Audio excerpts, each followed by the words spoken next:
The song Drop by the Pharcyde is an incredible song, incredible beat, and baked within it, in multiple layers, is the idea of moving backwards. Not just literally backwards, but better than that. Backwards to go forwards, if that makes sense.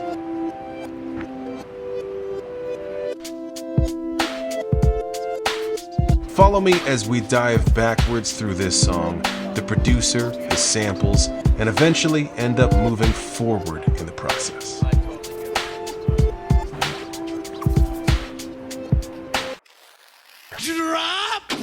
Now, before we start, there are two versions of this video. This version is on YouTube, so it's a little shorter, with a little less music, but on Patreon, there's the full edit. It's longer, there's much more music, more commentary. Go check it out. Drop is from the Pharcyde's second album, Lab Cab in California, which was released in 1995. This is their second album after their debut, Bizarre Ride to the Pharcyde from 1992. I've already broken down the song Passing Me By from this album, and when we looked at that, we saw that there's this group out of LA releasing a hip-hop album in 1992, just a month before Dr. Dre's album The Chronic, which would help solidify a new West Coast sound. But the Pharcyde's sound, their look, their lyrics, everything about them, it's different than other West Coast stuff. It wasn't so much a reaction to it, they just wanted to show that there's another sound coming out of LA. The Pharcyde leaned a little more native tongues in their sound and overall vibe, which was on the East Coast, but still they were doing things different. Instead of leaning into the new West Coast sound, they were doing things backwards, you might say, by leaning on a vibe that was more East Coast, where hip-hop originated. This first album was produced primarily by Jay Swift, who left the group before the album was completed.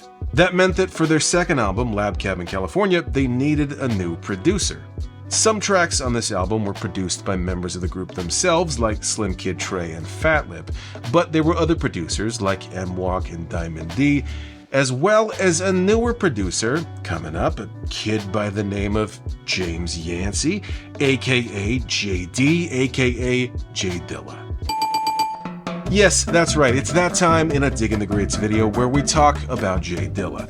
The last video I did on a Dilla song, someone commented, more like digging the great because you only ever talk about Dilla. And look, for one, I cover a lot of other stuff, and for two, yeah, actually, I do cover a lot of Dilla, and I make no apologies. It's my guy right there. I have talked a lot about J Dilla, so we're only going to scratch the surface here because I have so many other in-depth videos. But J Dilla created some of the most incredible hip-hop beats in history using many different techniques. It's not only his extensive library that he would sample from, his sampling style, but also his drums. A common misconception is that he simply turned the quantize feature off on his MPC and played everything in by hand. And he did do that sometimes, but the real innovation is not that he quantized everything or that he didn't quantize anything. It's that he used the quantize function in a brand new way, quantizing each element of the drum kit differently. Again, I've broken this down in other videos, but suffice it to say, he moved the needle, moved music forward, not by turning quantize off, but by actually turning it on in multiple iterations across one beat. This is why his beats sound so unique, inventing a new way of feeling time. He moved things forward, but sort of going backwards. Now let's dive into the beat itself. This is where it gets really interesting. There's a few elements to this beat. The drums, the bass, the vocal sample, and then the other sample. We'll get there, stick with me. But for the drums, this particular song isn't an example of Dilla's new time feel, but it is a great example of his wandering kick feel. It's not that on this one the kick actually wanders, it's a bit unpredictable at first, but it still feels amazing. Let's isolate the drums. Here we go.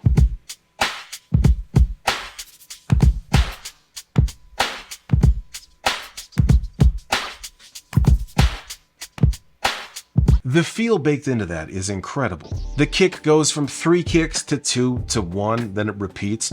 We see this idea expanded further on the song Runnin', but that's in another video. And then there's the vocal sample, the word drop. This is sampled from the song The New Style by the Beastie Boys from 1986. Drop! Now, what's notable about this sample is that yes, it's the name of the Pharcyde song, yes, it's the Beastie Boys, but also on the same album, Licensed to Ill, there's the song Paul Revere, which famously has a backwards sounding beat. Let's isolate the drums on that.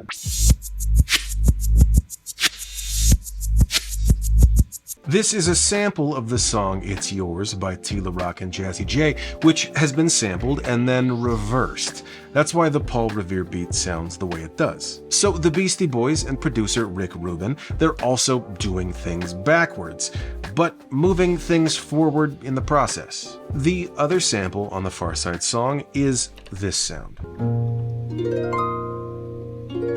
Actually, you know what though? I forgot, I gotta reverse it.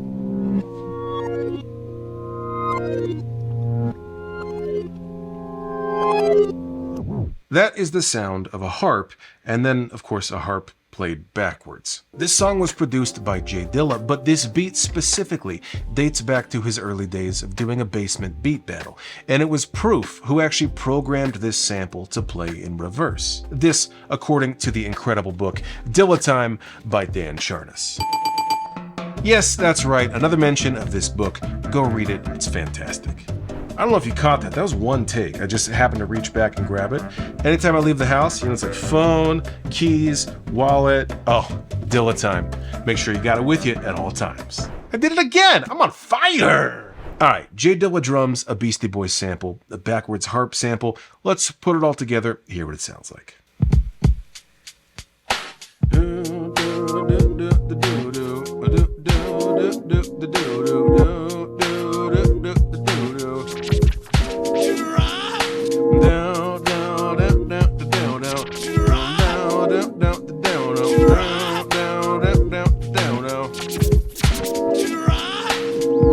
Quick rundown of this session. Basically, this yellow part, this is Drop by the Pharcyde. This is the Dorothy Ashby song, which I've taken these sections right here and then just simply reversed them. Now, this is a work in progress. I'm not 100% sure that I've nailed this harp sample, backwards harp sample, exactly right. It's mostly there, but if you're in the producers tier on Patreon, you can download this, mess around with it. Let me know if you find something else. By the way, that harp sample, that's a harpist named Dorothy Ashby. She was born in Detroit, just like Dilla, and throughout the 50s and 60s made a name for herself as a harpist. But not just any harpist, a jazz harpist. Let's break this down for a minute because there was a lot that she was up against.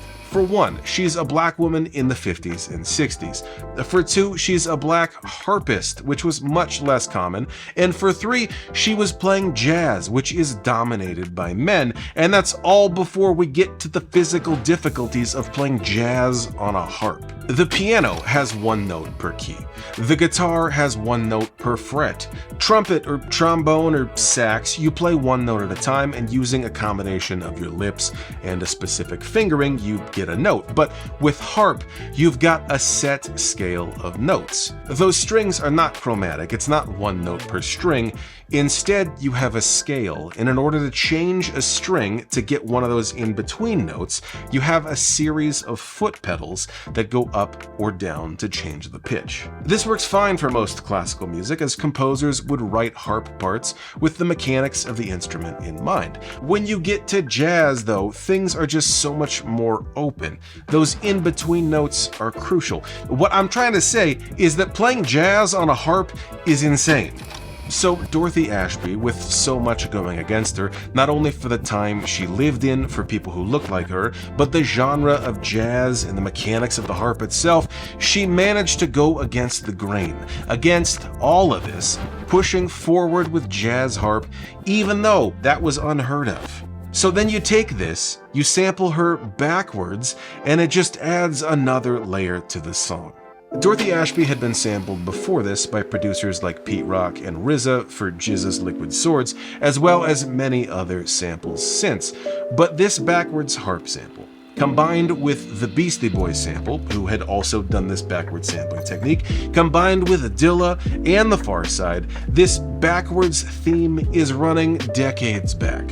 But if you combine all of this and then watch the music video, it's mind-blowing. This video was directed by Spike Jonze and was made by filming the group walking and rapping backwards, then reversing the footage so it looks like they're walking and rapping forwards while everything around them is moving backwards.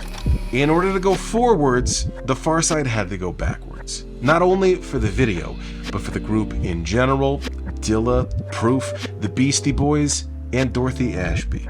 Speaking of going backwards, let's talk about Passin' Me By off their first album, but that video has already been released and it's right here.